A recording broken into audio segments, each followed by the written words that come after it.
अस्सलाम वालेकुम guys, welcome to Microsoft Excel course. आज के हम इस वीडियो में देखेंगे कि हम अपने डेटा को और लिस्ट को एक टेबल में कैसे कन्वर्ट कर सकते हैं ताकि हमारे लिए आसानी हो सके उसको डील करना। तो इसके अंदर हमारे पास डिफरेंट ऑप्शंस अवेलेबल है। अब देखें जैसे ये अल्टरनेट रोज हैं, तो मैं अगर चाहता हूँ अल्टरनेट रोज को, तो मैं इनको ये कलर भी दे सकता हूँ कि बैकग्राउंड का मैं इसको कलर दे दूँ। येलो मैंने कर दिया, फिर मैं 5 को कर रहा हूँ येलो, ताकि ये रीडेबल हो जाए।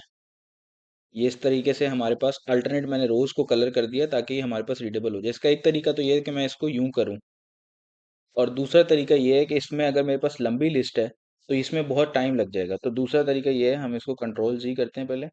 दूसरा तरीका ये है कि मैं इसको पूरे को टेबल में कन्वर्ट कर दूं, ताकि ये टेबल में जब कन्वर्ट हो जाएगा तो हमारे लिए आसानी हो जाएगी डाटा के साथ डील करना। तो टेबल के लिए हम क्या करेंगे, होम के बटन पे आएंगे, होम के टैब में आए। होम के टैब में हमारे पास इधर स्टाइल्स के ऑप्शन में ये फॉर्मेट एज टेबल लिखा हुआ। तो फॉर्मेट एज टेबल पे जब मैं क्लिक करूंगा तो ये मेरे पास डिफरेंट स्टाइल्स आ जाएंगे टेबल के।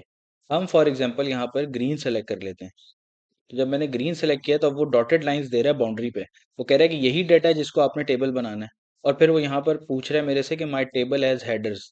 तो मेरे टेबल में हेडर्स भी मौजूद हैं, तो इसको मैंने टिक कर दिया। तो अब हम यहाँ से जब ओके पे क्लिक करेंगे तो ये हमारा एक टेबल में कन्वर्ट हो गया।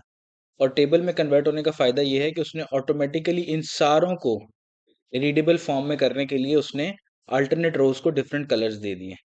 अब हमारे पास यहाँ पर ऑप्शन, ऊपर ऑप्शंस देखें तो हमारे पास डिफरेंट ऑप्शंस होती हैं टेबल के अंदर। टेबल के स्टाइल्स हम चेंज कर सकते हैं यहाँ से।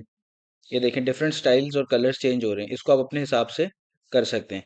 उसके साथ यहाँ पर टेबल स्टाइल ऑप्शंस में भी हमारे पास डिफरेंट ऑप्शंस अवेलेबल हैं, जैसे कि हेडर रो है, पेंटेड रो है। अब अगर मैं टोटल रो पे क्लिक करूँ तो नीचे उसने टोटल मुझे दे दिया। ये टोटल हमारे पास यहाँ पर कितनी रोज हैं, 13 है। तो ये काउंट का फंक्शन उसने लगाया हुआ है यहाँ पे। काउंट का फंक्शन लगाया हुआ है इसके अंदर। अगर मैं ये इस ड्रॉप डाउन एरो पर क्लिक करूँ तो इसमें और भी मेरे पास ऑप्शंस अवेलेबल हैं, यानी कि मैं एवरेज भी निकाल सकता हूँ, मैं count, numbers, maximum, minimum, standard deviation, variations, और ये इसमें मोर फंक्शंस की भी ऑप्शन अवेलेबल है। तो बाय स्टैंडर्ड उसने काउंट का फंक्शन लगाया हुआ है। अगर आपने सम वगैरह यूज़ करना है, फॉर एग्जांपल ये फ़ोन एक्सटेंशन है, लेकिन मैं just for the sake of an argument अगर मैं आपको समझाने के लिए कहूँ कि फ़ोन एक्सटेंशन की जगह अगर ये कोई और न्यूमेरिक वैल्यूज़ होती और इसको हम सम करना चाहते, तो इस टैब के ऊपर मैं आया और ये ड्रॉप डाउन एरो पे मैंने क्लिक किया। ड्रॉप डाउन एरो पे क्लिक करने के बाद यहाँ से हम सम के ऑप्शन पे जाएंगे। जब सम के ऑप्शन पे गए तो उसने हमें सम कर दिया। अभी मैं कंट्रोल जी कर रहा हूँ क्योंकि ये आपको समझाने के लिए था। तो इसी तरीके से डिफरेंट आप ऑप्शंस को एक्सप्लोर कर सकते हैं इस टेबल की बनाने की वजह से। और इसमें और भी ऑप्शंस हमारे पास अवेलेबल हैं, जैसे कि टूल्स में देखें, रिमूव डुप्लीकेट्स है, कन्वर्ट टू रेंज है, एक्सपोर्ट है। इस तरीके से हमारे पास डिफरेंट ऑप्शंस अवेलेबल होते हैं जो टेबल के अंदर हमें काम आते हैं। तो टेबल में बनाने का ये फायदा होता है माइक्रोसॉफ्ट एक्सेल के अंदर। सेकेंडली, अगर आप टेबल के अंदर और रोज ऐड करना चाहते हैं तो वो कैसे करेंगे, आप इसको थोड़ा सा स्क्रॉल डाउन करें तो यहाँ पे बॉटम राइट पे आपको एक ब्लू कलर का ये एरो नजर आ रहा होगा। जब ये डायगोनल डबल हेडेड एरो बन जाए तो इसको क्लिक करके आप नीचे को साइड पे ड्रैग कर सकते हैं। तो देखें इसके अंदर रोज ऐड हो गई, इसके अंदर और रोज ऐड हो जाएंगी अगर मैं इसको और ड्रैग करूं। तो इस तरीके से मेरा टेबल जो है इसको मैं इंक्रीज और डिक्रीज कर सकता हूँ। इसको डिक्रीज करना है तो इसी को ड्रैग करके ऊपर ले जाएं।